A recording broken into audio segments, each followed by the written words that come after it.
Clutch પકડી રાખવાનો હો, છોડવાનું નહીં.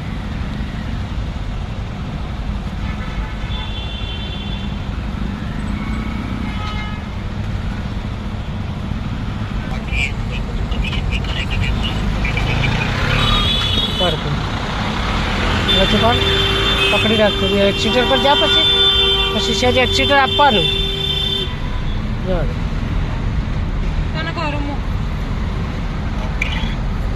સ્લો અંદર જા.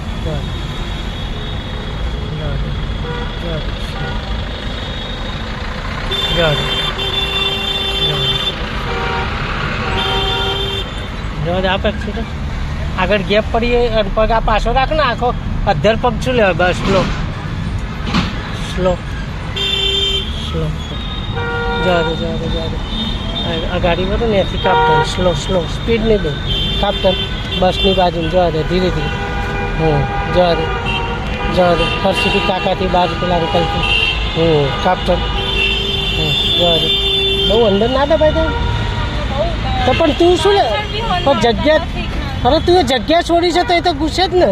આપણે એ પ્રમાણે પછી અંદર ના જતું રહેવાય ને. જવા દે. જગ્યા છોડી છે તો તને એ બાજુ, તારા બાજુ જગ્યા તો હતી તો પછી તારા અંદર ક્યાં દબાવવાની જરૂર. એ તો જગ્યા હોય તો રિક્ષાવાળો તો આવે જ ને. હવે રાઈટ દબાય થોડી. રિક્ષાવાળો તો ગુસ્સે જ તે, તો જગ્યા ભારે એટલે જવા દે. આપણે ચોથો કરી દે. ક્લચ દબાઈને ચોથો સીધો પાછળ જવા દે. આપણો એક્સિટર, સ્ટીરિંગ ફગાવવાનું નહીં.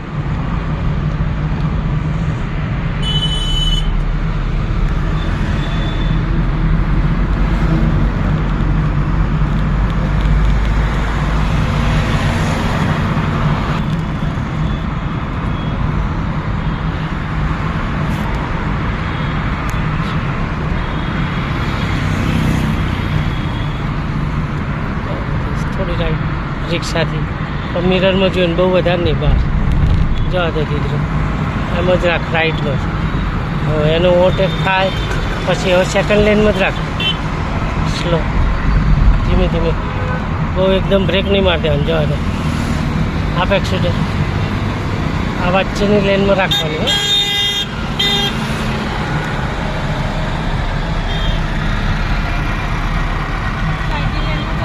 આ વચ્ચેની લેનમાં રાખ, વાંધો નહીં.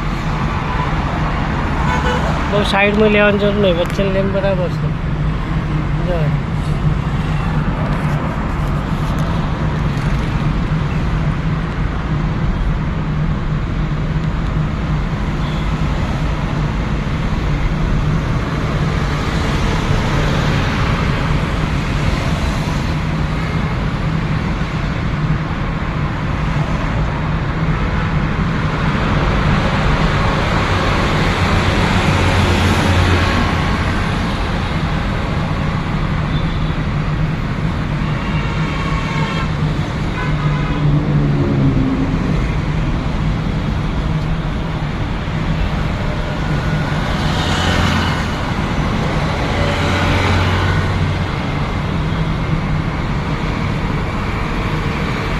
પટ્ટાની અંદર રાખ, બહાર નહીં કાઢવાની પટ્ટા.